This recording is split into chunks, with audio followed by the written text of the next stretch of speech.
आज हम लोग जितने भी परियोजना है जो घटना 60 से दिया हुआ है, तो ये आपका ये कवर होगा 2022 से लेकर के अप्रैल 2023 तक का, जो 15 अप्रैल तक के जितने भी योजनाएं केंद्र सरकार या फिर राज्य सरकारों के द्वारा चलाई गई हैं उसको देखते हैं। तो चलिए शुरू करते हैं हम लोग। इसमें पहले आप जानते भी होंगे कि एक वाइब्रेंट विलेज प्रोग्राम लॉन्च किया गया है। तो इसको लॉन्च कब किया गया है देखते हैं। इसको लॉन्च किया गया है जो हमारे गृह मंत्री अमित शाह ने 10 अप्रैल 2023 को अरुणाचल में चीनी सीमा से सटे गांव जो कि वीथू में वाइब्रेंट विलेज प्रोग्राम को लॉन्च किया गया। ठीक है, तो ये आप अरुणाचल प्रदेश के सीमा जो चाइना से सटा हुआ जो सीमा है उसके से स्टार्ट किया गया है। यह अवसर पर गृह मंत्री ने स्वर्ण जयंती सीमा रोशनी कार्यक्रम के तहत 9 सूक्ष्म पनबिजली परियोजनाओं का भी उद्घाटन किया है। तो किसके द्वारा किया गया? तो गृह मंत्री जो हमारे अमित शाह जी हैं उनके द्वारा शुरू किया है। और क्या शुरू किया गया है? तो स्वर्ण जयंती सीमा रोशनी कार्यक्रम को शुरू किया गया है। उसी तरह से अगला आपका क्या देखेंगे कि इसी में आपका अगला पॉइंट क्या बोल रहा है कि जो प्रधानमंत्री नरेंद्र मोदी की अध्यक्षता में केंद्रीय मंत्रिमंडल की बैठक 15 फरवरी 2023 को वित्तीय वर्ष 22-23 से 25-26 के लिए केंद्र प्रायोजित जो आपका वाइब्रेंट विलेज प्रोग्राम को मंजूरी दे दी गई है। तो कब से कब के लिए है? तो ये 2022-23 से लेकर के 2025-26 तक के लिए ये केंद्र प्रायोजित योजना है। ये स्टेट योजना नहीं है, ये सेंटर की योजना है।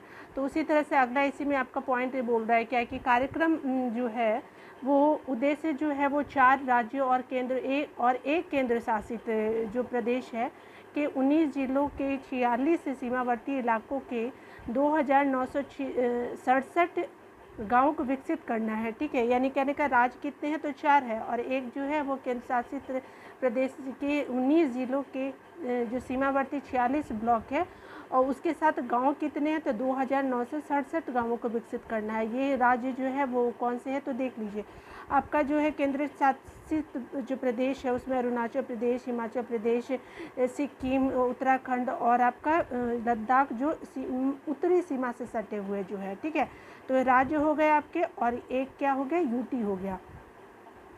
तो अगला इसी में पॉइंट आप देखेंगे कि कितनी राशियाँ आवंटित की गई हैं। तो इसी में आपका बोल रहा है कि जो राशि है वो आपका किया गया है 22-23 से 2025-26 के कार्यक्रम के लिए 4800 करोड़ जो है रुपए योजना के लिए आवंटित की गई है।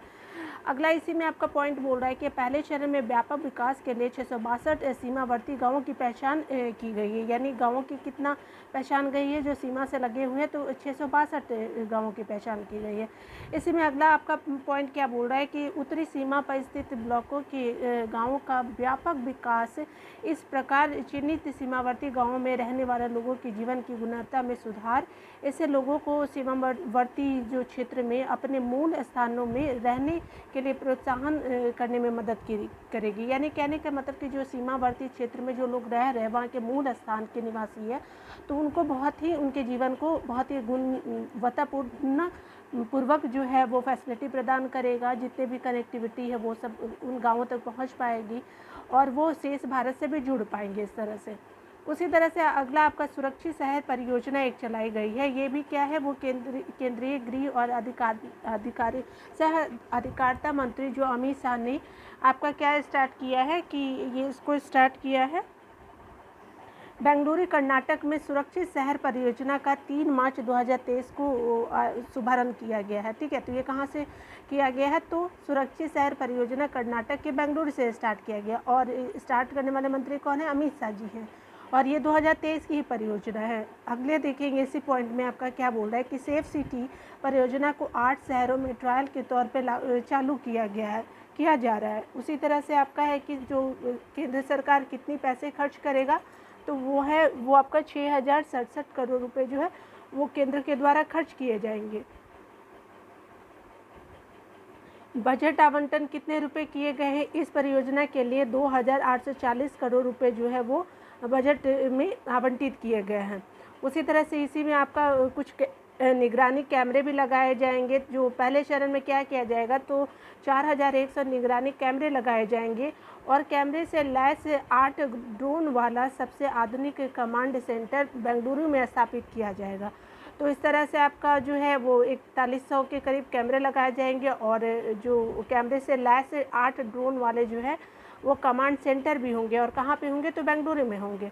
उसी पॉइंट में अगला आपका क्या बोल रहा है कि इस परियोजना का उद्देश्य जो है देश की पुलिस को दुनिया में सर्वश्रेष्ठ बनाना है। यानी जो हमारे देश की, जो भारत की जो पुलिस सिस्टम है उसको सर्वश्रेष्ठ बनाना है अन्य देशों से। यह परियोजना पुलिस को भविष्य की उभरती सुरक्षा चुनौतियों का सामना करने के लिए तैयार करेगी। यानी कहने का मतलब कि एक तरह से पुलिस के लिए सेफ्टी भी रहेगा और जितनी भी सिक्योरिटी है वो पुलिस जो है वो और अच्छे तरीके से कर पाएंगे इन चीज़ों का प्रयोग करके। तो इस तरह से आपका ये योजना हुआ। उसी तरह से पीएम कुसुम योजना की बात की जा रही है। इसमें क्या बात की जा रही है कि सरकार ने पीएम कुसुम योजना को मार्च 2026 तक बढ़ा दिया गया है। तो किस योजना को? तो पीएम कुसुम योजना को, क्योंकि इसके कार्यान्वयन की गति महामारी से बाधित हुई थी। यानी कहने का मतलब जो कोरोना आ चुका था उससे ये जो जितने भी इसके विकास थे वो बहुत ही बाधित हुए थे। तो उसी तरह से आपको देखना है कि प्रधानमंत्री किसान ऊर्जा सुरक्षा और उत्थान महाअभियान, जिसको पीएम कुसुम योजना बोलते हैं, ये स्टार्ट कब हुआ था? तो ये आपका 2019 में स्टार्ट हुआ था और मार्च 2026 के लिए बढ़ा दी गई है। उसी संदर्भ में इसमें बात किया जा रहा है कि इसमें क्या करना है कि इसका उद्देश्य भारत में किसानों की ऊर्जा सुरक्षा सुनिश्चित करना है। तो आपको जो पीएम कुसुम योजना है वो किसानों के लिए ऊर्जा सुरक्षा सुनिश्चित करने के लिए है। तो ये पीएम कुसुम योजना की बातें हो गई। उसी तरह से अगला आपका क्या बोल रहा है कि MSME प्रतिस्पर्धा योजना एक स्टार्ट की गई है। तो इसमें क्या किया गया है कि ये स्टार्ट करने वाले मंत्री जो है वो श्री नारायण राणे ने 10 मार्च 2023 को भारत के सूक्ष्म, लघु और मध्यम उद्यमों के लिए वैश्विक प्रतिस्पर्धा रोडमैप प्रदान करने हेतु MSME प्रतिस्पर्धा लीन योजना शुरू की है। ठीक है, तो ये जो है वो किसके द्वारा शुरू किया गया है? तो सूक्ष्म, आपका जो लघु मध्यम उद्यमों के लिए वैश्विक जो प्रतिस्पर्धा रोडमैप है उसको स्टार्ट किया गया, जिसको लीन योजना नाम दिया गया है। ठीक है, उसी तरह से अगला इसी में क्या बोल रहा है कि गुणवत्ता, यह योजना उद्देश्य गुणवत्ता उत्पादन, उसी तरह से प्रदर्शन और निर्माताओं की मानसिकता को बदलने तथा उन्हें विश्व स्तर के निर्माताओं में बदलने की क्षमता में सुधार करना है। तो ये क्या है? विश्व स्तर के जो निर्माता है उसमें इसको क्या करना है? सुधार करने की जो क्षमता है उसमें सुधार करना है।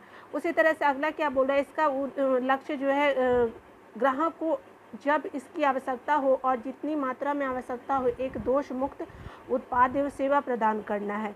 और इस तरह से ये क्या करेंगे? लक्ष्य जो है वो ग्राहकों को दोष मुक्त उत्पाद या सेवा जो है वो प्रोवाइड करना है। उसी तरह से अगला क्या है कि लीन मैन्युफैक्चरिंग के सिद्धांत मूल्य श्रृंखला में चरणों का मानचित्रण, प्रवाह सुनिश्चित करना है, ग्राहक पूल स्थापित करना और पूर्णता हेतु प्रयास करना है। ठीक है, यानी लीन मैन्युफैक्चरिंग सिद्धांत क्या है? वो एक तरह से मूल्य श्रृंखला चरणों का मानचित्रण करना है। और इसी तरह से आपको ये जो है वो अलग तरह के प्रयास भी करने हैं। लीन जो यात्रा के माध्यम से MSME बर्बादी को काफ़ी हद तक कम कर सकते हैं और उत्पादकता को बढ़ा सकते हैं। यानी जो MSME की जो भी चीज़ों के प्रोडक्ट की बर्बादी होती है उसको ये कम कर सकता है और जितने भी उत्पादकता है उसको बढ़ा सकता है। उसी तरह से आगे देखेंगे, एक मिशन शुरू किया गया था, अटल इनोवेशन मिशन ने अटल सारथी की शुरुआत की है। तो इसमें क्या है? तो देख लीजिए, नीति आयोग ने अटल टिंकरिंग लैब ATL के बढ़ते पारिस्थितिकी तंत्र को मजबूत करने के लिए एक व्यापक स्वनिगरानी ढांचे ATL सारथी को 2023 में लॉन्च किया गया। 14 मार्च 2023 में लॉन्च किया गया। ठीक है, तो अटल टिंकरिंग लैब्स, और ये किसने स्टार्ट किया है? तो नीति आयोग ने। उसी में इसमें देखते हैं कि क्या है। तो इसमें क्या बोला जाए कि अटल इनोवेशन मिशन युवा मन में जिज्ञासा, रचनात्मक और कल्पना को बढ़ावा देने के लिए समूचे भारत के स्कूलों में ATL सारथी की स्थापना कर रहा है और कौशल जैसे डिजाइन थिंकिंग, माइंडसेट हो गया, कम्प्यूटेशनल थिंकिंग हो गया, एडॉप्टिंग लर्निंग हो गया, फिजिकल कंप्यूटिंग आदि को बढ़ावा दे रहा है।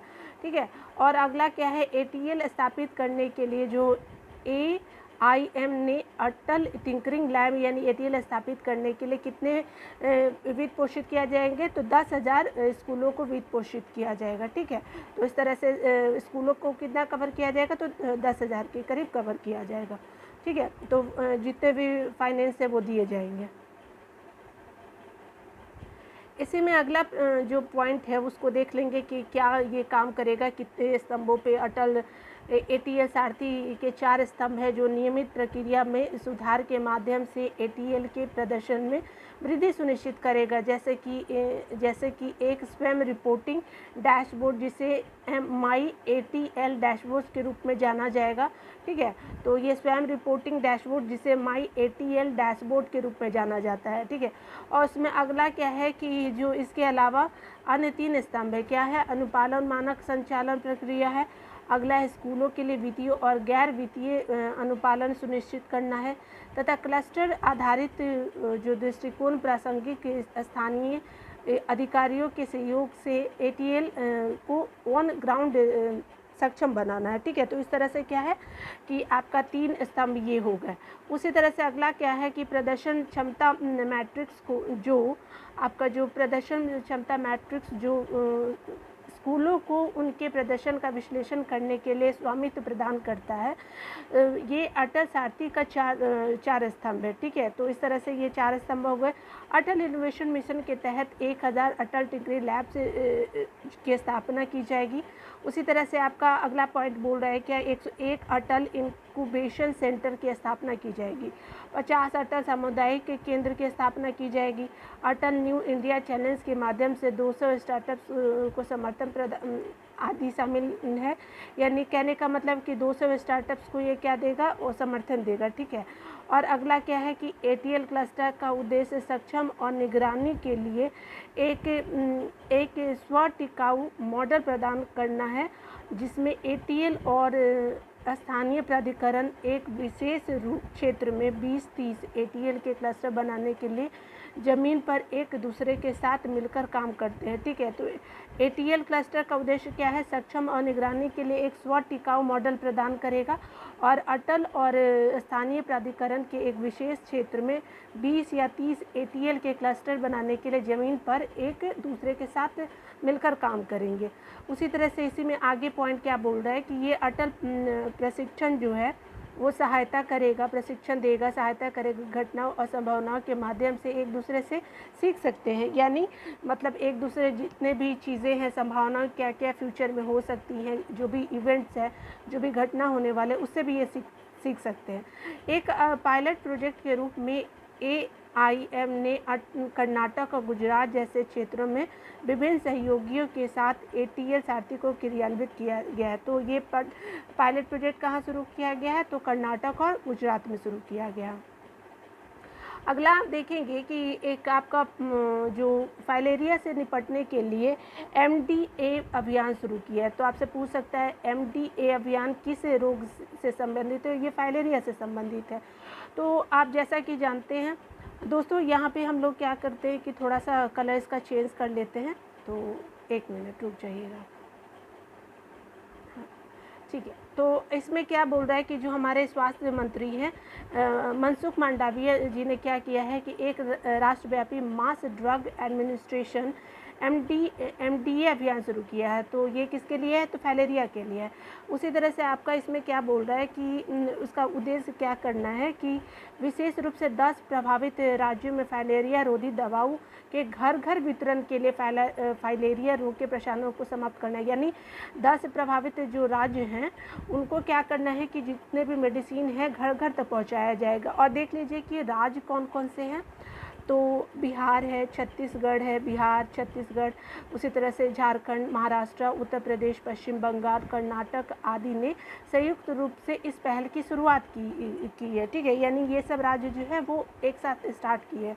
उसी तरह से सरकार ने वैश्विक लक्ष्य से 3 साल पहले 2027 तक फाइलेरिया को समाप्त करने की लक्ष्य की घोषणा की है। यानी कहने का मतलब कि वैश्विक लक्ष्य 3 साल पहले 2027 तक फाइलेरिया फाइलेरिया को समाप्त करने की घोषणा, यानी भारत सरकार का कितना है, वो 2027 तक फाइलेरिया को पूरी तरह से समाप्त करने की बात कही गई है। तो आपसे पूछ सकता है। और टीबी को कब ख़त्म करने की बात की जा रही है, तो 2025 तक। ठीक है। सरकार ने फाइलेरिया के उन्मूलन के लिए एक नई 5 स्तरीय रणनीति भी जारी की है, यानी 5 स्तरीय रणनीति जारी की गई है। उसी तरह से जो उत्तर प्रदेश की सरकार ने भी क्या किया है कि एमडीए दवाओं के महत्व के संदेश के लिए 80 लाख परिवारों तक पहुंचने के लिए D2C डायरेक्ट टू कंज्यूमर अभियान शुरू किया है। तो आपसे पूछ सकता है कि डायरेक्ट टू कंज्यूमर अभियान है वो किस बीमारी के लिए, तो फाइलेरिया रोग के लिए है। ठीक है। तो ये यूपी सरकार की है। लिम्फेटिक फाइलेरिया एक पैरासाइटिक डिजीज़ है, यानी पैरासाइटिक डिजीज़ है फाइलेरिया। उसी तरह से यह बीमारी निमेटोड कीड़ों के कारण होता है। तो याद रखिएगा कि निमेटोड कीड़ों के कारण क्या होता है, फाइलेरिया रोग होता है। इसे हाथी पाँव के नाम से भी जाना जाता है। आपने देखा होगा कि पैर इसमें क्या होता है कि काफ़ी ज़्यादा फूल जाते हैं और इसमें पेशेंट को बहुत दिक्कत होता है पैर उठाने की वजह से, और फीवर वगैरह भी इसमें आता है। यह संक्रमित मच्छरों द्वारा फैलता और तीव्र जीर्ण लक्षण पैदा कर सकता है। ठीक है। यह उष्णकटिबंधीय जो अफ्रीका और एशिया क्षेत्र में एक आम बीमारी है। ठीक है। यानी अफ्रीका का उष्णकटिबंधीय क्षेत्र और एशिया क्षेत्र में ये नॉर्मल बीमारी है। फाइलेरिया के 8 प्रकार के निमेटोड ज्ञात है। तो ठीक है, मतलब 8 प्रकार के जो है वो निमेटोड होते हैं फाइलेरिया के, जो मानवों को अपना निशाना बनाते हैं। तो इससे सही में बहुत प्रॉब्लम होता है। ठीक है। एक तो आपका फिजिकल स्ट्रक्चर भी बिगड़ जाता है और हेल्थ पे असर तो पड़ता ही है। उसी तरह से अगला देखेंगे फ्रेंड कि नमामि गंगे परियोजना दुनिया की 10 प्रमुख पहलों में शामिल है। ठीक है। तो अगला देख लीजिए क्या है कि जो भारत सरकार 2014 में गंगा नदी के प्रदूषण को कम करने और उसे पुनर्जीवित करने के उद्देश्य से शुरू की गई नमामि गंगे परियोजना पहल को संयुक्त राष्ट्र ने प्राकृतिक दुनिया को पुनर्जीवित करने वाली विश्व की 10 शीर्ष बहाली फ्लैगशिप पहलों में से एक में मान्यता दी। तो किसने दी है, तो ये दिया गया है यूएन के द्वारा। ठीक है। और ये स्टार्ट कब किया गया था, तो ये 2024 में नमामि गंगे को स्टार्ट किया गया था। और क्या करना था इसको, गंगा नदी के प्रदूषण को कम करने की बात की जा रही थी और जो रिवर है उसको फिर से पुनर्जीवित करने की बात की जा रही है। अगला इसमें पॉइंट क्या है कि अगला इसमें पॉइंट बोल रहा है क्या कि नमामि गंगे के महानिर्देशक जो है श्री जी अशोक कुमार ने 14 दिसंबर 2022 को विश्व बहाली दिवस के अवसर पर मॉन्ट्रियल कनाडा में जैव विविधता पर कन्वेंशन के पक्षकार के 15वें सम्मेलन में आयोजित एक समारोह में यह पुरस्कार प्राप्त किया। तो पुरस्कार किसको दिया गया था, तो जी अशोक कुमार को दिया गया था। ठीक है। उसी तरह से अगला क्या बोल रहा है कि नमामि गंगे को दुनिया के 70 देशों की 150 से अधिक ऐसी पहलों में से चुना गया है, यानी जो नामांकित 70 देशों की पहले थी और 150 पहलों में से नमामि गंगे को चुना गया है। ठीक है। तो ये बहुत बड़ी बात है, हमारे देश के लिए भी है और एक तरह से गंगा जो है वो शुद्धि के कगार पे भी आ गई है और हम सभी को जो है वो स्वच्छ जल का अनुमान करना चाहिए, नदियों में गंदे कूड़े करके ना फेंक के।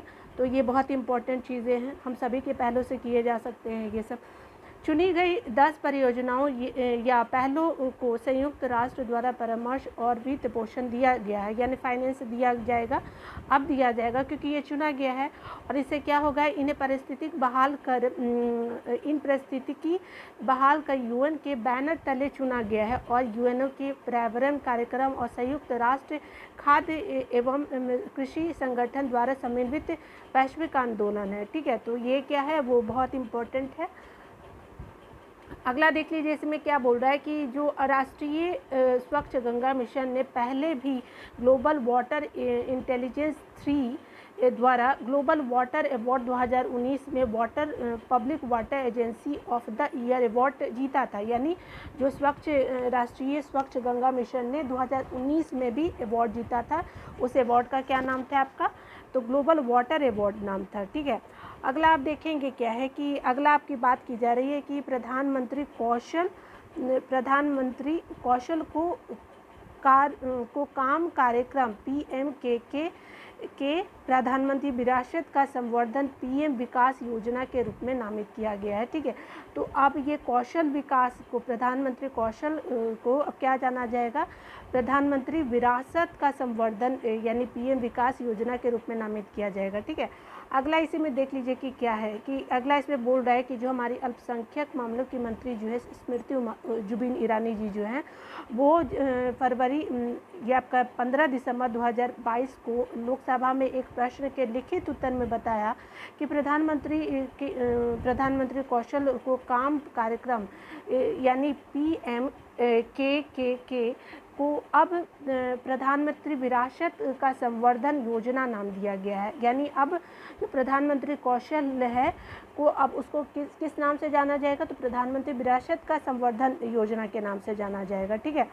उसी तरह से इसमें आगे पॉइंट दिया गया है कि इसमें क्या है कि 5 पूर्ववर्ती योजनाओं को क्या किया गया है, सीखो और कमाओ योजना, उस्ताद योजना, हमारी धरोहर योजना, नई रोशनी नई मंजिल को आप में जोड़ती है। ठीक है, को मतलब इसमें क्या करेगा कि ये 5 योजनाओं को जोड़ दिया जाएगा। ठीक है, अब उसको किस नाम से जाना जाएगा, तो प्रधानमंत्री विरासत का संवर्धन योजना जाना जाएगा। ठीक है, जो ये योजनाएं थी वो सेपरेट थी, तो अब उसको मिला करके विरासत का संवर्धन यानी पीएम विकास योजना के नाम से जाना जाएगा। अगला फ्रेंड देखते हैं क्या कि युवा 2.0 की बात की जा रही, तो चलिए इसमें देखते हैं कि क्या ये बात की जा रही है। तो 30 वर्ष से कम उम्र के युवा नवोदित लेखकों को प्रोत्साहित कर देश में लेखकों की एक ऐसी धारा विकसित करनी है जो भारतीय विरासत, संस्कृति एवं ज्ञान प्रणाली को बढ़ावा देते हुए विभिन्न विषयों पर लिख सके और उनके लिए भारत सरकार ने शिक्षा मंत्रालय के जो शिक्षा मंत्रालय है उसने क्या किया है कि युवा 2.0 योजना शुरू की है। तो आपसे पूछ सकता है कि युवा 2.0 किसकी योजना है, तो ये शिक्षा मंत्रालय की योजना है। आगे आपका पॉइंट क्या बोल रहा है कि ये इसको कब शुरू किया गया है, तो 2 अक्टूबर 2022 को गांधी जयंती के अवसर पर शुरू किया गया। तो इससे अच्छी बात क्या हो सकती है। और इसमें आपका जो है पॉइंट देखेंगे कि युवा 2.0 जो है वो योजना जो है इंडिया @75 परियोजनाएं यानी आज़ादी का अमृत उत्सव के एक भाग के रूप में लागू की गई है। और ये नेशनल बुक ट्रस्ट के माध्यम से लागू की जाने वाली इस योजना के तहत https www.mygov.in के माध्यम से आयोजित की जाने वाली अखिल भारतीय प्रतियोगिता के द्वारा देश भर के कुल 75 लेखकों का चयन, ठीक है, यानी जो कितने लेखक चुने गए, तो 75 लेखक चुने गए। और कब चुने गए, तो ये 2 अक्टूबर 2022 से लेकर के 30 नवंबर 2022 के बीच किया जाएगा। यानी ये किया गया है और ये आप इस वेबसाइट पे जा कर के आप सब कुछ देख सकते हैं जितने भी बातें लिखी गई है।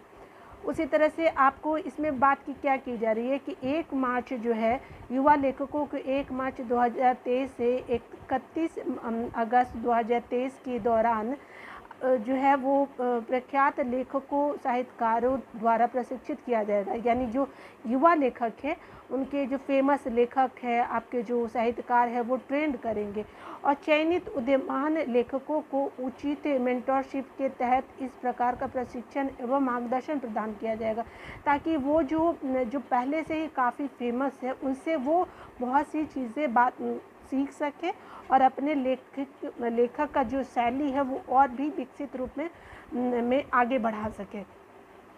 और इस तरह से क्या है कि ताकि वे अतीत वर्तमान और भविष्य को शामिल करते हुए भारत के लोकतंत्र के विभिन्न पहलुओं पर लिख सके। यानी भारत के जितने भी जो लोकतंत्र है उसके विभिन्न आयामों को किस तरह से लिखना चाहिए, क्या क्या जो चीज़ें हैं वो हमारे भारत के को विशेषता प्रदान करेगी और भारत में क्या विशेषता है उसके बारे में भी ये इनको लिखना होगा या फिर जान सकते हैं और अलग जो पुस्तक पढ़ते हैं उनके पास ये बातें पहुंच सके।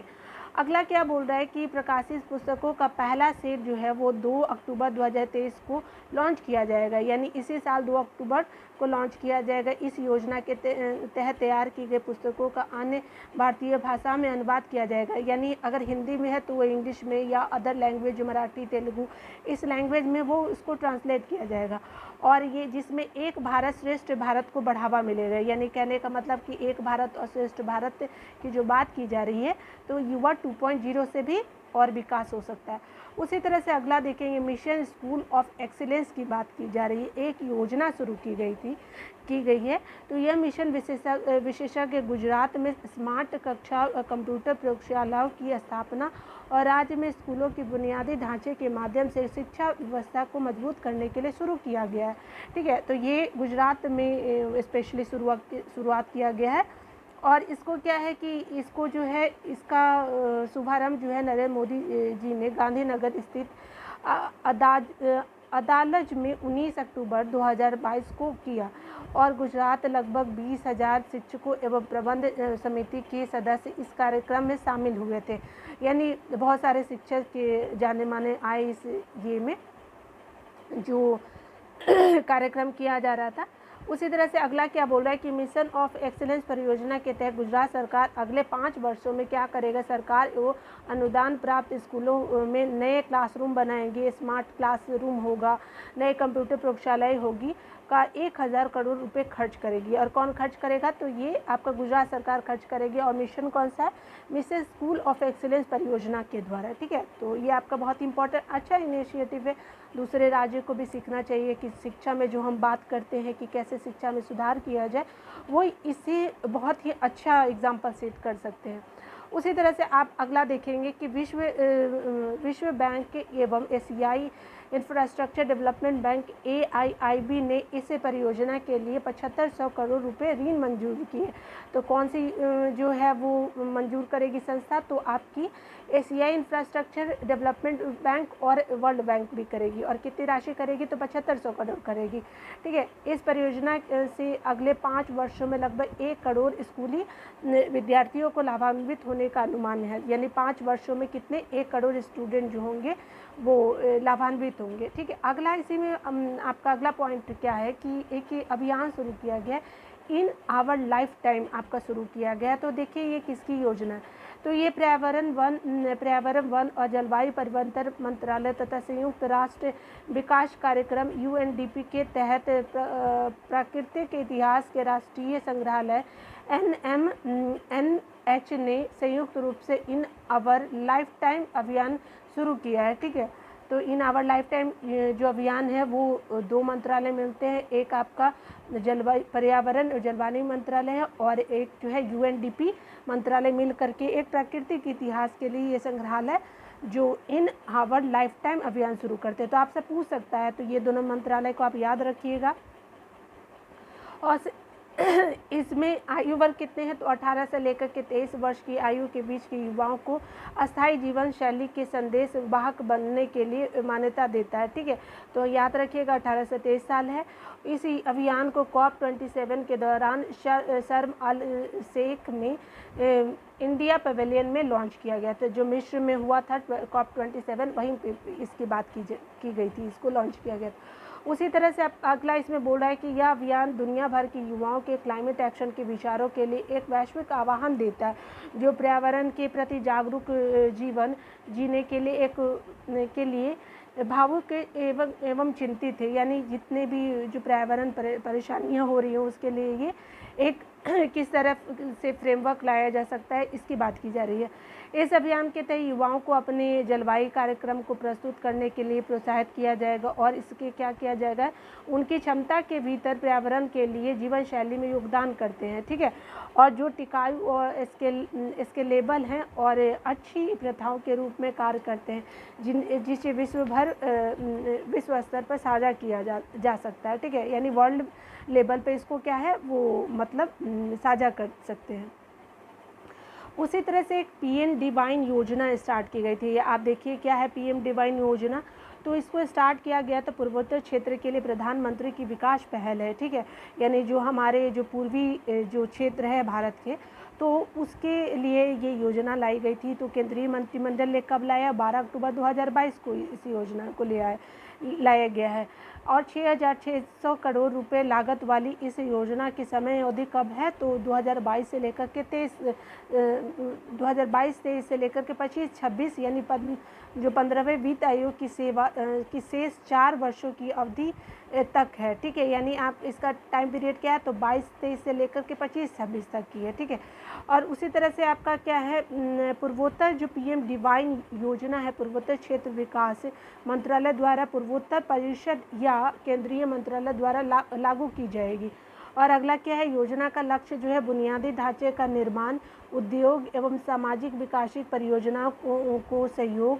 ये क्या है कि बुनियादी ढांचे का निर्माण किया जाएगा, उद्योगों, सामाजिक विकास परियोजनाओं को सहयोग, युवाओं और महिलाओं को आजीविका का सृजन करना। यह योजना 100% केंद्र प्रायोजित जो है वो स्टार्ट की गई है, यानी जितना भी वित्तीय पोषण है वो केंद्र देगी, ठीक है। तो ये आप याद रखिएगा कि ये स्टेट की नहीं, ये सेंटर की योजना है। उसी तरह से एक डिजिटल शक्ति 4.0 अभियान शुरू किया गया है। तो डिजिटल शक्ति अभियान का चौथा चरण 15 नवंबर 2022 को राष्ट्रीय महिला आयोग NCW द्वारा शुरू किया गया है, ठीक है। तो ये इसमें क्या बात की जा रही है कि डिजिटल शक्ति अभियान एक राष्ट्रीय स्तर का अभियान है जिसे 2018 में डिजिटल रूप से सशक्त बनाने और महिलाओं और लड़कियों को साइबर स्पेस में उनकी सुरक्षा सुनिश्चित करने के लिए स्किल प्रदान करना है।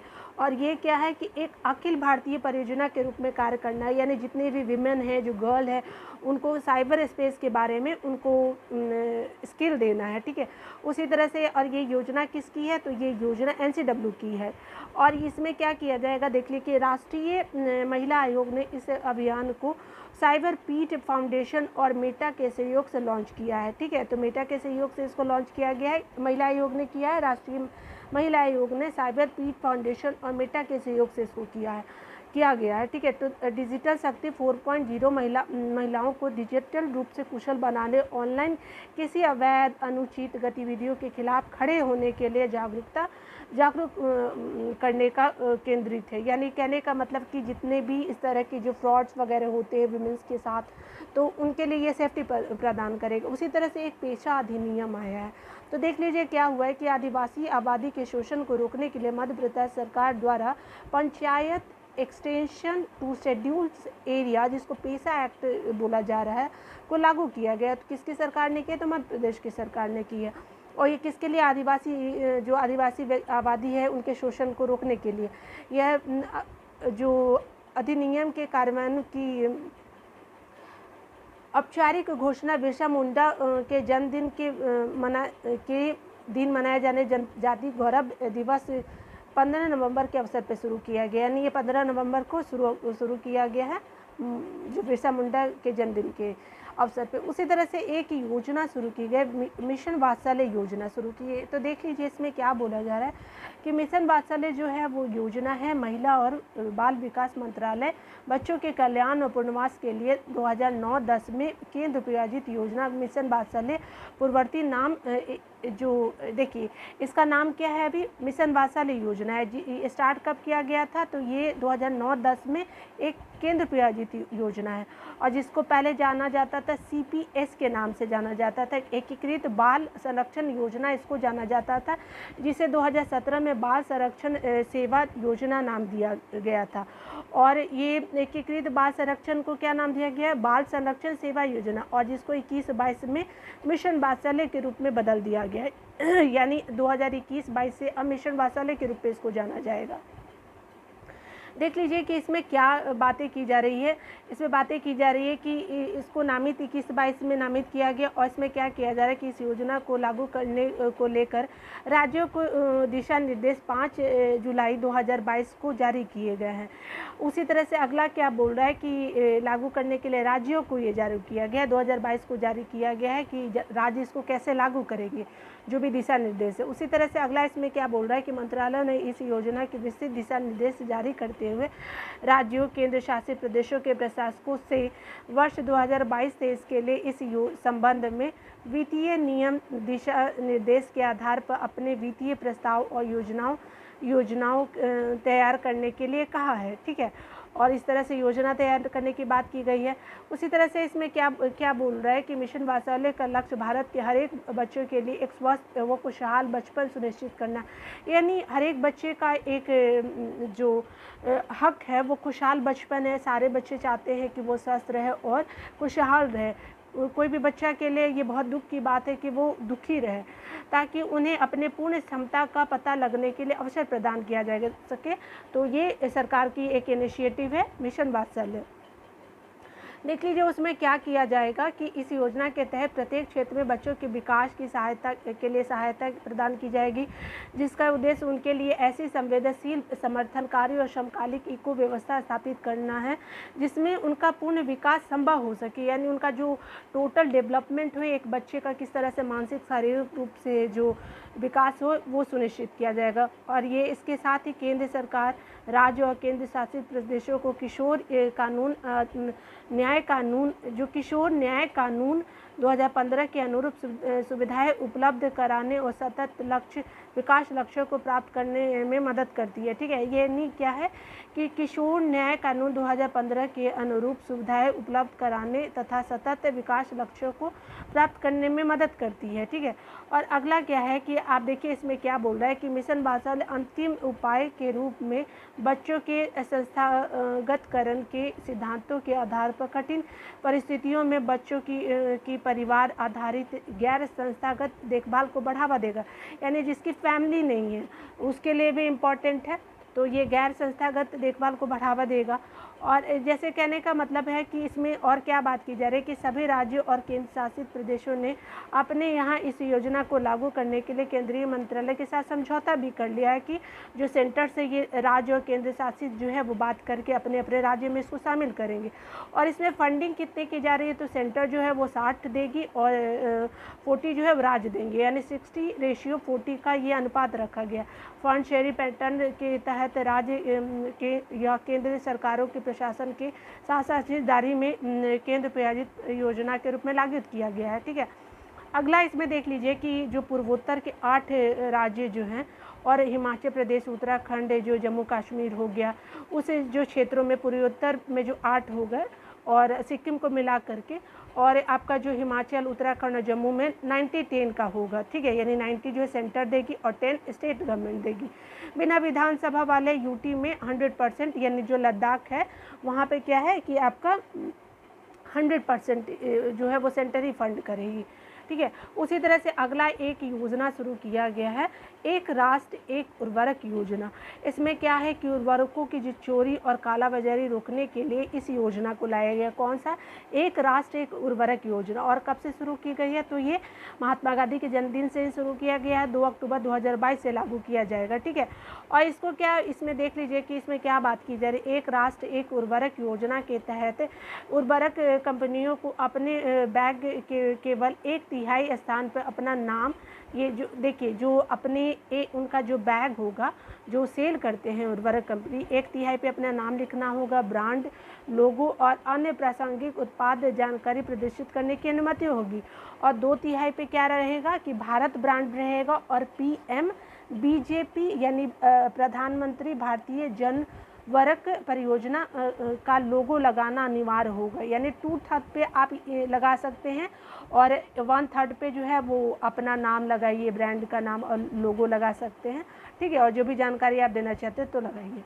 उसी तरह से इसी संदर्भ में क्या किया जा रहा है कि urea, di ammonium phosphate, muriate और पोटास और NPK एक ही ब्रांड के नाम से उपलब्ध होंगे। ठीक है, यानी अब जो है वो एक ही ब्रांड के नाम से उपलब्ध होंगे। ये सब जो अलग अलग जो आपका उर्वरक था, तथा उर्वरकों की बोरियों पर दर्ज लोगो से स्पष्ट होगा कि यह खाद्य केंद्रीय सब्सिडी वाली है। यानी कहने का मतलब कि बोरे पे ही आपको दर्ज हो जाएगा कि ये जो है वो सेंटर से सब्सिडी वाली जो है ये उर्वरक है। ये योजना सार्वजनिक और निजी दोनों क्षेत्रों की कंपनियों पर लागू होंगी। तो बहुत बड़ी बात है कि जो कालाबाजारी लोग उर्वरक के नाम पे करते हैं वो किसानों को भी बेनिफिट हो पाएगा इससे। इसी तरह से अगला क्या क्या बोल रहा है कि पीएम श्री योजना है। आपको देखिए कि इसमें क्या बोल रहा है कि 5 सितंबर 2022 को शिक्षक दिवस के अवसर पर प्रधानमंत्री मोदी जी ने क्या शुरू किया है, पीएम श्री यानी PM school for rising India नामक नई पहल की शुरुआत की है। इसमें क्या किया गया, इस योजना को प्रधानमंत्री की अध्यक्षता में 7 सितंबर 2022 को हुई कैबिनेट की बैठक में मंजूरी दी गई है। ठीक है, और अगला इसमें क्या किया जा रहा है कि केंद्रीय मंत्री धर्मेंद्र प्रधान के अनुसार लोक योजना के तहत प्रत्येक ब्लॉक में से 2 स्कूलों को अपग्रेड किया जाएगा। यानी जो हमारे शिक्षा मंत्री है धर्मेंद्र प्रधान जी, वो क्या बोले हैं कि प्रत्येक ब्लॉक से 2 स्कूलों को अपग्रेड किया जाएगा। और उसके लिए राशि कितनी लगेगी, तो 27,360 करोड़ की लागत से लेकर के आपका इतने पैसे करोड़ में लगेंगे। और आपका अवधि कितने हैं, 2022 से लेकर 2027 तक की स्कूलों की गुणवत्ता को बढ़ाया जाएगा, ये 5 सालों तक। उसी तरह से आपका अगला क्या बोला है इसमें कि नई यह पहल योजना जो है नई राष्ट्रीय शिक्षा नीति के लिए एक प्रयोगशाला होगी, जिसके अंतर्गत पहले चरण के अंतर्गत कुल 14,500 स्कूलों को अपग्रेड किया जाएगा। आपको देखिए इसमें क्या याद रखना है कि ये अवधि कब के लिए है, अमाउंट अगर पूछा जाएगा वो, और किसके द्वारा शुरुआत किया गया और कितने स्कूलों को अपग्रेड किया जाएगा, ये बहुत इम्पोर्टेंट है। चलिए आगे देखते हैं, इसी में अगर कुछ है पॉइंट तो देख लेते हैं। इसमें क्या बोल रहा है, अगला इसमें बोल रहा है कि पीएम श्री योजना ऐसे मॉडल स्कूल होंगे जहां पर शिक्षा प्रदान करने के लिए तरीका आधुनिक, परिवर्तनकारी और समग्र होगा। यहाँ शोध उन्मुख, ज्ञान आधारित शिक्षा पर बल दिया जाएगा। ठीक है, यानी रिसर्च वगैरह भी, नॉलेजेबल जितने भी जो स्किल है वो दिए जाएंगे। और इसी में क्या बोल रहे हैं, योजना के तहत केंद्र सरकार, राज्य सरकार, जो केंद्र सरकार हो गई, राज्य सरकार या जो यूटीज़ है, स्थानीय निकाय द्वारा प्रबंधित स्कूलों में से चुने गए स्कूलों से नवीनतम तकनीक, स्मार्ट क्लासरूम, खेल समेत अन्य आधुनिक बुनियादी सुविधाओं पर फोकस किया जाएगा। ये बहुत इंपॉर्टेंट है। उसी तरह से अगला क्या है, स्माइल 75 योजना लाई गई है। तो आपने देख लिया कि पीएम श्री योजना जो देखा किस तरह से क्या काम करेगा। तो आगे देखिए स्माइल 75 देखना है कि स्माइल 75 योजना की बात की जा रही है तो क्या है। तो इसमें बात की जा रही है कि सामाजिक न्याय और अधिकारिता मंत्री डॉक्टर वीरेंद्र कुमार द्वारा अगस्त 2022 में आजीविका और उद्यम के लिए हाशिए पर रहने वाले व्यक्ति हेतु स्माइल 75 योजना लाई गई है। ठीक है, यानी जिनके पास कुछ भी आजीविका की या बिजनेस वगैरह नहीं है तो उनके लिए इम्पॉर्टेंट है ये। स्माइल का देख लीजिए कि क्या अर्थ है। तो स्माइल का है S for support for marginal individual for livelihood and enterprise नाम है इसका स्माइल का। ठीक है, तो ये आपका फुल फॉर्म हो गया। अगला आप इसमें देखेंगे क्या कि भारत सरकार ने आज़ादी का अमृत महोत्सव की भावना से स्माइल 75 इनिशिएटिव नामक smile support for marginalised individual for livelihood and enterprise के अंतर्गत 75 नगर निगमों की पहचान 75 नगर निगम की पहचान की है और भिक्षावृत्ति के काम में लगे हुए लोगों के लिए व्यापक पुनर्वास परियोजना लागू की जाएगी। यानी स्पेशली जो बेगर है उनके लिए ये लाया गया है। और ये कितने हैं, तो ये आपका 75 नगर निगमों का पहचान किया जाएगा। उसी तरह से अगला क्या दिया गया है कि इस राष्ट्रव्यापी शुभारंभ कार्यक्रम में चिन्हित किए गए 75 नगर निगम भिक्षावृत्ति क्षेत्र के विशेषज्ञ, प्रख्यात गैर सरकारी एनजीओ जो हो गई संगठन, ऑनलाइन तथा ऑफलाइन माध्यम से शामिल होंगे। ठीक है, तो ये जो जितने भी कार्यक्रम नगर निगम के द्वारा चलाए जा रहे हैं तो जो नगर निगम में शामिल है 75। ठीक है, तो इसमें भिक्षावृत्ति क्षेत्रों के लिए राष्ट्रव्यापी अभियान है तो हेल्प करेंगे। उसी तरह से अगला देखिए कि स्माइल 75 पहल के अंतर्गत गैर सरकारी संगठन, अन्य हितधारक के सहयोग से 75 नगर निगम भिक्षावृत्ति के काम में लगे हुए लोगों के लिए कई प्रकार की कल्याणकारी योजना को व्यापक रूप से कवर करेगी। ठीक है, और जितने भी कल्याणकारी योजना जो है भिक्षावृत्ति या उससे भी जो रिलेटेड है तो इनके लिए वो काम करेंगे। और इसमें परामर्श, जागरूकता, शिक्षा, कौशल विकास, आर्थिक संबंध और अन्य कार्यक्रम, कल्याण कार्यक्रमों पर विशेष ध्यान केंद्रित किया जाएगा। ये बहुत अच्छी बात है कि कोई भी भीख ना मांगे, सबके पास ज़रूरत की इतनी चीज़ें तो होनी चाहिए। सामाजिक विकास और अधिकारिता मंत्रालय ने 2025 से 26 तक के वर्षों के लिए मुस्कान परियोजना हेतु 100 करोड़ रुपए का बजट आवंटित किया है। ठीक है, तो मुस्कान परियोजना क्या है, वो 25-26 के लिए शुरुआत किया गया है और ये आपका क्या है, सामाजिक और न्याय अधिकारिता मंत्रालय के द्वारा शुरू किया गया और बजट कितने आवंटन है, तो 100 करोड़ रुपये दिए गए हैं। अगला इसमें क्या बोल रहा है कि इस परियोजना के माध्यम से क्या है कि मंत्रालयों भिक्षावृत्ति के काम में लगे लोगों का समग्र पुनर्वास करने के लिए एक समर्थन तंत्र विकसित करने और एक ऐसे भारत का निर्माण करने की परिकल्पना करता है जहां पर कोई भी व्यक्ति अपना जीवन यापन करने और अपनी बुनियादी आवश्यकताओं को पूरा करने के लिए भीख मांगने के लिए मजबूर ना हो। ठीक है, यानी कोई भी भीख ना मांगे, बात सही है। अगर हर चीज़ें ज़रूरत की होंगी तो वो क्यों कोई इंसान भीख मांगेगा। आगे देखेंगे क्या है कि स्मार्ट 75 उद्देश्यों हमारे शहरों, कस्बों, नगर पालिकाओं, क्षेत्रों का भिक्षावृत्ति से मुक्त करना है और विभिन्न हितधारकों के समन्वित गतिविधियों के माध्यम से भिक्षावृत्ति के काम में लगे लोगों के व्यापक पुनर्वास की रणनीति तैयार करना है कि कोई भी भीख ना मांगे। उसी तरह से अगला देखिए, Bombay prevention of begging act BPBA के अनुसार भारत में दिल्ली और मुंबई जैसे शहरों में भीख मांगना एक आपराधिक कृत्य है। आप मांग नहीं सकते वहाँ पे, ठीक है, क्योंकि राजधानी भी है और बिजनेस प्लेस भी है, तो अच्छा नहीं लगता, इसलिए उनकी ज़रूरतों का ही ख्याल रखा जाए। अगला देखेंगे, एक योजना शुरू की गई है, निपुण परियोजना शुरू की गई है।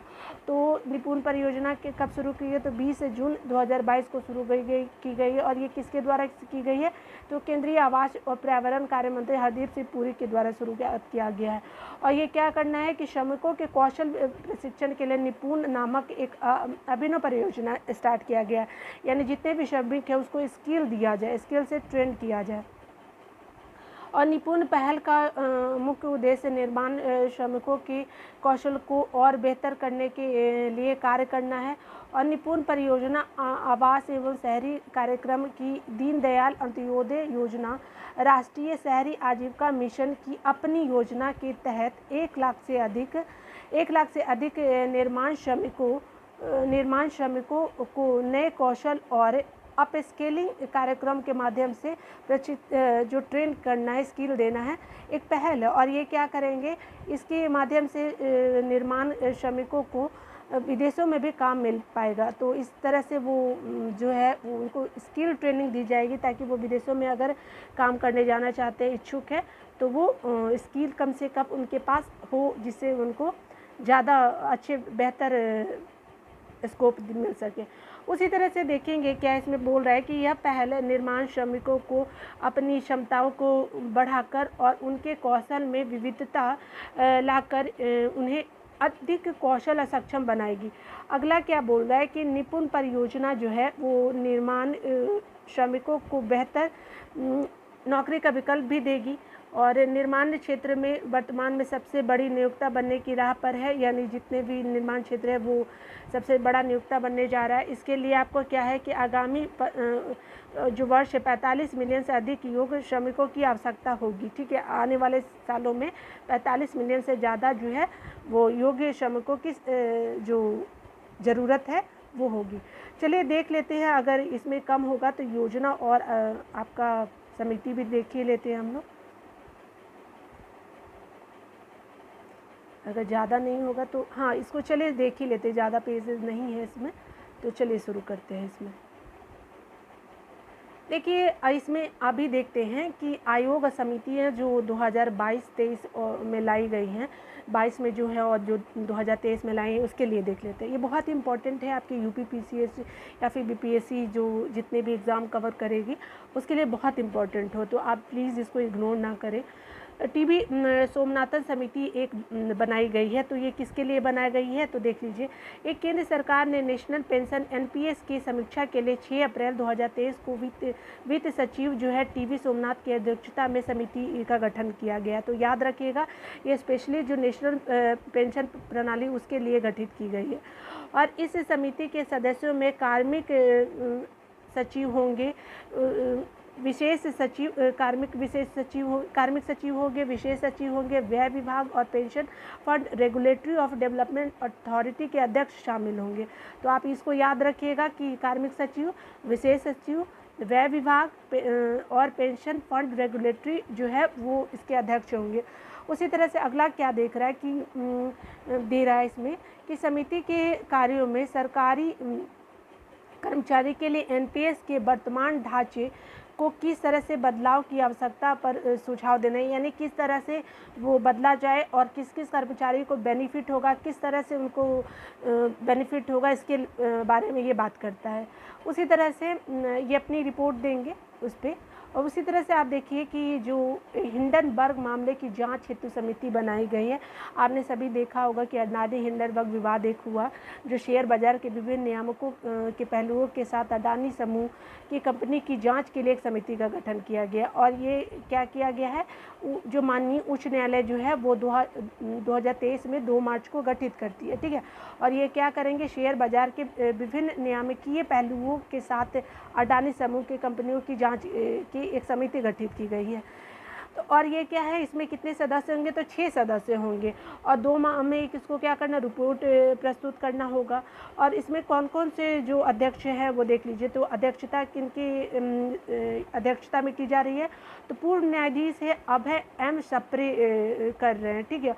और समिति के सदस्यों में जस्टिस जेपी देवधर, केवी कामत, जो केवी कामत आपके जो हैं वो पहले बैंकर रह चुके हैं, और नंदिनी नीलकमणि जो इंफोसिस के सह संस्थापक है, ठीक है। ओपी भट्ट हो गए जो पूर्व एसबीआई के अध्यक्ष है, और सोमशेखर सुंदरेशन जो वरिष्ठ वकील है उनको भी शामिल किया गया। और ये किसके लिए है, तो ये हिंडनबर्ग मामला जो था आपका अडानी ग्रुप के लिए, उसके लिए है। तो ये आपका हो गया अडानी ग्रुप का। उसी तरह से राधा कृष्ण समिति एक ला गई है, देख लीजिए ये किस लिए है, तो उच्च शिक्षण संस्थाओं के मूल्यांकन और प्रत्यायन को मजबूत करने के लिए 4 सदस्यीय हैं उच्च स्तरीय का गठन किया गया है। और किनकी अध्यक्षता में, तो डॉक्टर के राधा कृष्णन की अध्यक्षता में, ठीक है। और जितने भी उच्च शिक्षण संस्थानों का मूल्यांकन ये करेंगे। उसी में देखेंगे क्या बोला है कि उच्च स्तरीय शिक्षण संस्थानों के मूल्यांकन और प्रत्यायन प्रक्रिया को मजबूत करने के लिए सरकार को उपायों का सुझाव देगी और राष्ट्रीय शिक्षा नीति 2020 में परिकलित राष्ट्रीय प्रत्यायन परिषद के लिए एक रोड मैप तैयार करेगी, ठीक है। यानी जो नई जो शिक्षा नीति लाई गई है उसके लिए ये किस तरह से रोड मैप है वो देंगे, ठीक है। तो जितने भी आइडिया होंगे इनके द्वारा दिए जाएंगे और उन पे सरकार को मानना ना मानना अलग बात है। समिति के अध्यक्ष डॉक्टर के राधाकृष्णन जो अध्यक्ष board of governance IIT Kanpur के और के अध्यक्ष आईआईटी परिषद की स्थायी समिति हो गए।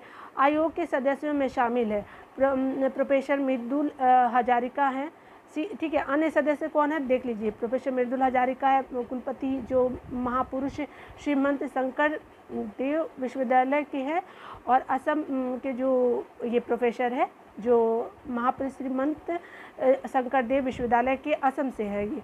और अगला क्या है कि उसी तरह से आपका प्रोफेसर जो है वो भरत भास्कर है, प्रोफेसर रह चुके हैं। और आईआईएम लखनऊ संयुक्त सचिव, मतलब अलग अलग विभागों के जो हेड है वो इसमें काम करेंगे, आप देख लीजिएगा इसमें। उसी तरह से अगला क्या है कि गुणवत्ता आश्वासन को उच्च शिक्षण संस्थाओं के कामकाज पर एक अभिन्न अंग बनाने में प्रत्यायन एक महत्वपूर्ण भूमिका निभाता है। किसी भी उच्च शिक्षण संस्थाओं की प्रत्यायन स्थिति संस्थान में दी जा रही शिक्षा की गुणवत्ता के संबंध में छात्रों, नियोक्ताओं और समाज के विश्वसनीय जानकारी के स्रोत के रूप में कार्य करती है, ठीक है। यानी जो एजुकेशन हायर इंस्टीट्यूट दे रहे हैं वो मतलब किस तरह से दे रहे हैं, उनका भी ये जो उनकी क्वालिटी कैसी है, और जो स्टूडेंट है, जो वहाँ के टीचर है, और वो समाज के लिए किस तरह से विश्वसनीय है, इसका भी ये देख रेख करेंगे, ठीक है। और अपनी रिपोर्ट देंगे। उसी तरह से एक देखेंगे अधिग्रहण नियमों की समीक्षा के लिए समिति गठन की गई है। तो इसमें क्या है कि सेबी ने अधिग्रहण नियमों की समीक्षा के लिए हाल ही में एक उच्च स्तरीय समिति का गठन किया है, ठीक है। और ये समिति जो है इस पहल का उद्देश्य उचित वैश्विक व्यवहार को अपनाकर वर्तमान नियमों को सरल और मजबूत करना है, ठीक है। यानी सेबी के अधिग्रहण नियमों की बात की जा रही है यहाँ पे। आगे देख लीजिए, इसमें पॉइंट में जो भी पॉइंट दिए हुए हैं तो उसको देख लेते हैं। और ये आपका स्पेशली इकोनॉमिक्स को भी कवर कर लेगा। ये इस 20 स्तरीय समिति की अध्यक्षता जो है वो पंजाब हरियाणा कोर्ट के मुख्य न्यायाधीश SJ वजीफादार करेंगे, ठीक है। 20 सदस्य होंगे और इसके जो SJ वजीफादार जो है वो जो क्या रह चुके हैं, पंजाब और हरियाणा के मुख्य न्यायाधीश रह रहे, वो भी करेंगे। समिति में सेबी, शेयर बाजार, BSE, NSE के साथ ही विधि फर्मों के प्रतिनिधि शामिल हैं। समिति नियामक को शेयरों के अधिग्रहण और कारोबारी सुगमता से संबंधित मामले पर सलाह देगी, ठीक है। यानी कहने का मतलब कि किस तरह से किसी कंपनी का अधिग्रहण हो, ठीक है, शेयर का अधिग्रहण, और जितने भी ईज ऑफ डूइंग बिजनेस के मामले पे ये क्या देगा, अपना सलाह देंगे। और कितने सदस्य हैं, तो 20 सदस्य ये है, ठीक है। और सेबी ने सलाहकारी समिति का गठन किया है, ठीक है। तो देख लीजिए कि सेबी ने सलाहकारी समिति का गठन जो पुनर्गठन किया है, तो पहले गठन किया जा चुका था, तो अभी भी उसको दोबारा से गठन किया है। तो देख लीजिए क्या है कि बाजार नियामक सेबी ने विदेशी पोर्टफोलियो निवेशकों और सामाजिक शेयर बाजार से संबंधित अपनी सलाहकारी समिति का पुनर्गठन किया है, ठीक है। और सेबी ने अपनी FPI सलाहकारी समिति में फेरबदल करते हुए पूर्व वित्त सचिव जो है हंसमुख अधिया जो है अब 16 सदस्यीय समिति की अध्यक्षता करेंगे, ठीक है। और पहले इस समिति की अध्यक्षता भारत सरकार के पूर्व मुख्यमंत्री नहीं, आपके जो आर्थिक सलाहकार KV सुब्रमण्यम कर रहे थे, वो करेंगे, ठीक है। पहले इस समिति की अध्यक्षता कौन कर रहे थे, वो KV सुब्रमण्यम कर रहे थे, लेकिन अब कौन करेंगे, तो हंसमुख अधिया के द्वारा किया जाएगा, ठीक है। तो आप ये देख लीजिए। अगला देखिए क्या इसमें बोल रहा है कि KG बालकृष्णन समिति एक लाई गई है जो धर्मांतरण किया जाता है कर चुके दलितों को अनुसूचित जाति का दर्जा प्रदान करने के मुद्दे पर अध्ययन करने के लिए ये समिति का गठन किया गया। तो ऐसी जो अपना धर्म चेंज कर चुके हैं उनके लिए ये गठित की गई है समिति। और इसमें क्या किया गया है, ये समिति अक्टूबर 2022 में किया गया है। इसमें क्या कहा गया है कि पूर्व मुख्य न्यायाधीश KG बालकृष्णन की अध्यक्षता में गठित इस आयोग में सेवानिवृत्त IAS जो डॉक्टर रविंदर सिंह हैं, UGC के सदस्य प्रोफेसर सुषमा यादव जी भी हैं। और ये क्या होगा, ये अपने 2 साल के अंदर ये अपनी रिपोर्ट देंगे, ठीक है। उसी तरह से अगला क्या है कि आयोग इस बात का ध्यान करेगा कि आरक्षण का लाभ पा रहे दलित यदि हिंदू, सिख, बौद्ध धर्म के अतिरिक्त किसी अन्य धर्म को अपनाते हैं तो उन्हें आरक्षण का लाभ मिलेगा या नहीं। यानी कहने का मतलब कि कोई जो दलित है वो हिंदू बन जाए, सिख हो जाए, या फिर जो बौद्ध धर्म के अतिरिक्त कोई और धर्म को भी अपना लेता है तो क्या आरक्षण दिया जाएगा, तो इसकी बात की जा रही है। सुब्रमण्यम समिति एक आई है, तो इसमें क्या किया जा रहा है कि देखिए कि इसको गठित कब की गई है, तो 5 अगस्त 2022 को भारतीय प्रतिभूति और विनिमय बोर्ड सेबी ने विदेशी निवेश को बढ़ावा देने के लिए भारत सरकार के पूर्व आर्थिक सलाहकार जो है वो KV सुब्रमण्यम की अध्यक्षता में एक समिति का गठन किया। और समिति जो है, समिति में विदेशी बैंकों, स्टॉक एक्सचेंज निवेशकों और RBI का प्रतिनिधित्व करने वाले 14 सदस्य होंगे, ठीक है। यानी टोटल कितने होंगे, अध्यक्षता कौन कर रहे हैं, तो KV सुब्रमण्यम कर रहे हैं। और इसके अलावा जो है वो जो विदेशी बैंकों के होंगे, उसके अलावा स्टॉक एक्सचेंज निवेशकों और RBI के जो प्रतिनिधि करने वाले जो अन्य सदस्य हैं वो भी शामिल होंगे, ठीक है। और आप देखिए इसमें क्या किया जा रहा है कि यह सलाहकार समिति निवेश और वित्तीय बाजार में विदेशी निवेशकों से जुड़े मुद्दे पर परामर्श देंगे, उपलब्ध निवेश अवसरों की समीक्षा करने के लिए कार्य करेगी, ठीक है। तो ये इस तरह से सेबी का आपका क्या हो गया, ये सेबी जो ये सुब्रमण्यम समिति जो है वो आपका काम करेगी सेबी के लिए, जितने भी विदेशी निवेश की बात की जा रही है वो है। अगला देखिए द्वितीय इस्पात सलाहकार समिति गठित की गई है। तो देखिए ज्योतिरादित्य सिंधिया की अध्यक्षता में द्वितीय इस्पात सलाहकार समिति का गठन किया गया और ये 31 जुलाई 2022 को गठित किया गया। और इसमें क्या है, निरंतर कमी जो आ रही है जो हमारे स्टील में, इस्पात में, उसके उत्पादन में कमी के बारे में बात किया गया है इसमें। और इसमें क्या किया जा रहा है कि द्वितीय इस्पात उद्योग एक महत्वपूर्ण हिस्सा है। इसका प्रयोग कोल्ड रोल्ड उत्पादों, पाइप, स्टेनलेस स्टील, गैल्वेनाइज्ड और रंग लेपित स्टील में किया जाता है। तो इतना इम्पोर्टेंट है द्वितीय इस्पात उद्योग, ठीक है। अगला देखिए कि एमएसपी को अधिक प्रभावी बनाने के लिए समिति का गठन। जो एमएसपी लाई जाती है, जो किसानों के लिए न्यूनतम समर्थन मूल्य को अधिक प्रभावी और पारदर्शी बनाने के लिए 18 जुलाई 2022 को पूर्व कृषि सचिव संजय अग्रवाल की अध्यक्षता में इसको गठित की गई है। इस समिति का गठित किया गया है और इसमें क्या है कि इसके जो समिति में सदस्यों की जो संख्या है 26 है, ठीक है। और इसमें क्या बोल रहा है कि केंद्र और राज्य सरकारों के प्रतिनिधि हैं और किसान होंगे, कृषि वैज्ञानिक होंगे, कृषि अर्थशास्त्री को भी शामिल किया गया है कि जो एमएसपी जो दिया जा रहा है किसानों को, वो किस तरह से किसानों को बेनिफिट देगा या बढ़ाने का ज़रूरत है। इस तरह से ये लोग अपनी राय देंगे और फिर सरकार जो है उस पर काम करेगी। देखिए अगला इसमें क्या बोला, केवी कामा समिति है जो सेबी द्वारा हाइब्रिड प्रतिभूति पर एक सलाहकारी समिति का गठन national bank for finance infrastructure एवं डेवलपमेंट के अध्यक्ष केवी कामत की अध्यक्षता में किया गया है, ठीक है। और ये सलाहकारी समिति के 20 सदस्य होंगे और अध्यक्षता कौन कर रहे हैं, तो केवी कामत कर रहे हैं, ठीक है। और ये क्या करेगा, सेबी द्वारा हाइब्रिड प्रतिभूति की बात की जा रही है, ठीक है। तो हाइब्रिड प्रतिभूति के लिए सेबी की बात की जा रही है। अगला देखिए, अगला इसमें क्या बात किया जा रहा है कि जो समिति भारत में हाइब्रिड प्रतिभूति के प्राथमिक और द्वितीयक बाजारों के विकास और विनिमय से जुड़े मुद्दे पर सलाह देगी, ठीक है। तो ये हमारा जो है वो हमारा जो प्राथमिक और द्वितीय बाजार है उसके जितने भी जुड़े हुए मुद्दे हैं उस पर अपना राय देगी। उसी तरह से देखिए क्या बोल रहा है कि सुरेश प्रभु समिति एक लाई गई है, ठीक है। तो ये 2022 से सितंबर में लाई गई है और ये क्या कर रही है कि राष्ट्रीय सहयोग नीति का मसौदा तैयार करने के लिए पूर्व केंद्रीय मंत्री सुरेश प्रभु की अध्यक्षता में एक राष्ट्रीय समिति का गठन किया गया है। और ये क्या थे, केंद्रीय मंत्री रह चुके हैं, ठीक है। और समिति में देश के विभिन्न हिस्सों में 47 सदस्य शामिल हैं। और इसमें क्या होगा कि जो हमारे पीएम मोदी जी जो है सलाहकार से समृद्धि के विजन को साकार करने के लिए लाया गया है, सुरेश प्रभु समिति लाया गया, ठीक है। अगला देखिए, मरम्मत के अधिकार पर पैनल का गठन। तो ये क्या है, उपभोक्ता मामले के विभाग ने मरम्मत के अधिकार के लिए एक समग्र ढांचा प्रदान करने हेतु अतिरिक्त सचिव निधि खत्री के नेतृत्व में एक समिति का गठन किया गया। तो ये जो सचिव है वो किसकी अध्यक्षता में किया गया है, तो निधि खत्री की समिति में गठन किया गया है। मरम्मत के अधिकार का पैनल का गठन किया गया, तो आपसे पूछ सकता है। और देखिए अगला क्या है, समिति के सदस्यों में अनुपम मिश्रा हो गए, संयुक्त सचिव है, डिपार्टमेंट ऑफ कॉमर्स अफेयर है। और ये आपका क्या है, न्यायमूर्ति परमजीत सिंह धालीवाल है। उसी तरह से अन्य सदस्य ही है, ठीक है। अभी GS वाजपेयी है, चांसलर राजीव गांधी राष्ट्रीय विश्वविद्यालय पटियाला। उसी तरह से अशोक पाटिल उपभोक्ता कानून और व्यवहार के अध्यक्ष हैं।